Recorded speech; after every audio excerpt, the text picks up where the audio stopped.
नमस्कार तुम्हादेरके काशिर take for you channel स्वागत।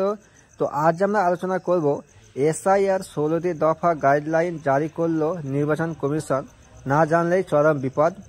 কিভাবে ফর্ম পূরণ করবেন, কি ডকুমেন্টস প্রয়োজন, বিবাহিত মহিলাদের ফর্ম পূরণ পদ্ধতি, 2002-তে বাবা মায়ের নাম নেই তাহলে কি করবেন, বিস্তারিত জানতে ভিডিওটি শুরু থেকে শেষ অবধি দেখুন। আর তোমরা যদি আমার চ্যানেলে নতুন হয়ে থাকো চ্যানেলটিকে সাবস্ক্রাইব করে পাশে থাকা নোটিফিকেশন বেলটি অন করে দিবেন। আর তোমরা যদি ফেসবুক পেজটিকে দেখো তো আমার পেজটিকে ফলো করে দিবেন। তো চলুন ভিডিওটা শুরু করি। সেই 16টি দফার মধ্যে 1 নম্বর দফা কি বলছে দেখুন, বিএলওদের নাম মোবাইল নম্বর সব বুথে লিখে দেওয়া হবে। এছাড়াও সিও বা জেলা শাসকের ওয়েবসাইটে গেলে জানা যাবে বিএলওদের নাম ও মোবাইল নম্বর স্থানীয়ভাবে প্রচার হবে। 2 কি বলছে, বর্তমান ভোটার তালিকায় যাদের নাম রয়েছে তাদের প্রত্যেকের কাছে ইনুমারেশন ফর্ম যাবে।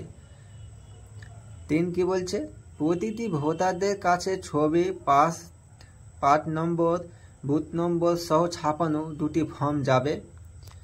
4 কি বলছে, ভোটারের দেখা না পেলে বাড়িতে লেটার বক্সে বা দরজার ফাঁকে ঢুকিয়ে দিয়ে আসতে হবে।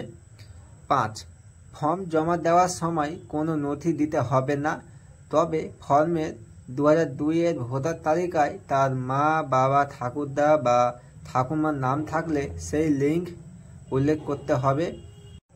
6 কি বলছে, এই লিঙ্ক বিএলওরা তার নির্বাচন কমিশনের দেওয়া মোবাইল অ্যাপের মাধ্যমে দেখে নিতে পারবেন। ভোটারের এপিক নম্বর দিয়ে যা পাওয়া যাবে, বিহারের এসআইআর সুযোগ ছিল না। 7 প্রতিটি ইনুমারেশন ফর্মে লেখা রয়েছে আবেদনকারীর সমস্ত তথ্য যাচাই করে নিয়েছি, তাই নিচে ফর্ম জমা নেওয়ার পর বিএলওকে এই স্বাক্ষর করতে হবে। মোট 2টি ফর্মে দেওয়া হবে ভোটারদের, তার মধ্যে একটি ফর্ম বিএলওরা তার কাছে জমা নিয়ে নেবেন, আর একটি ফর্ম তিনি যে জমা দিচ্ছেন সেটা রিসিভ করে ভোটার তার কাছে রেখে দেবেন। যে ফর্মটি ভোটার তার কাছে রেখে দেবেন সেটিতেও বুথ লেভেল অফিসারের সই থাকবে। 8 কি বলছে, বিএলওকে একাধিকবার ইনুমারেশন ফর্ম জমা নেওয়ার জন্য আবেদনকারী বাড়িতে যাবেন। আবেদনকারী মনে করলে সরাসরি ইআরও অফিসে গিয়ে ফর্ম জমা দিতে পারেন। জমা দেওয়ার সময় আবেদনকারী রিসিপ্ট কপি হিসাবে দ্বিতীয় ফর্মটি বিএলওকে দিয়ে স্বাক্ষর করিয়ে নেবেন। কোনো ভোটার বাইরে থাকলে 4 নভেম্বর পর থেকে 4 ডিসেম্বরের মধ্যে সরাসরি পশ্চিমবঙ্গ সিও ওয়েবসাইটে গিয়ে তার ইনুমারেশন ফর্ম পূরণ করতে পারবেন।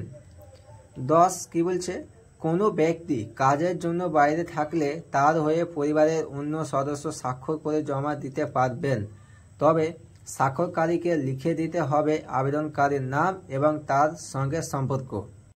11 কি বলছে, ইনুমারেশন ফর্ম জমা দিলেই খসড়া ভোটার তালিকায় নাম উঠবে, জমা না দিলে ভোটার তালিকায় নাম ওঠার সুযোগ নেই। 12 যারা ফর্ম নিয়ে জমা দিচ্ছেন না তাদের কাছ থেকে ফর্ম পূরণ করে নিয়ে আসার জন্য বিএলওরা একাধিকবার যাবেন।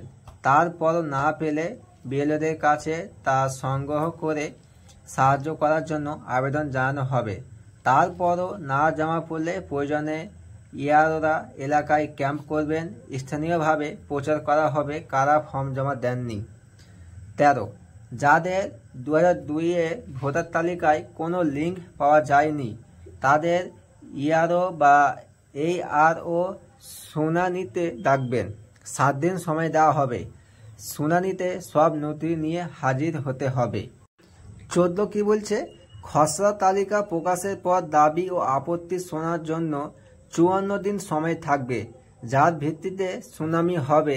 15 7 ফেব্রুয়ারি ভোটার তালিকা প্রকাশের পর দেখা যায় কারোর নাম ভোটার তালিকায় ওঠেনি, তখন সে সরাসরি জেলা শাসকের কাছে আবেদন জানাতে পারেন। সেখানে তার আবেদন খারিজ হয়ে গেলে সিওর কাছে আবেদন করতে পারবেন।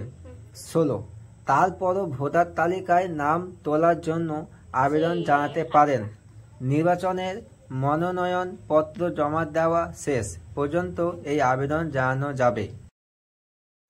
কিভাবে তোমরা এসআইআর ফর্ম ফিল আপ করবে, তো আমি তোমাদের জন্য এসআইআর ফর্মটাকে প্রিন্ট করে লিখে দিয়েছি যেন তোমাদের সুবিধা হয় বোঝার জন্য। তো সম্পূর্ণ ভিডিও দেখার জন্য আমি ডিসক্রিপশানের লিঙ্কটা দিয়ে রেখেছি, তোমরা চাইলে সেখান থেকে দেখে নিতে পারো। তো ভিডিওটা যদি তোমাদের ভালো লাগে লাইক করে চ্যানেলটিকে সাবস্ক্রাইব করে পাশে থাকা নোটিফিকেশন বেলটি অন করে দিবেন এবং পাশে থাকবেন। ধন্যবাদ।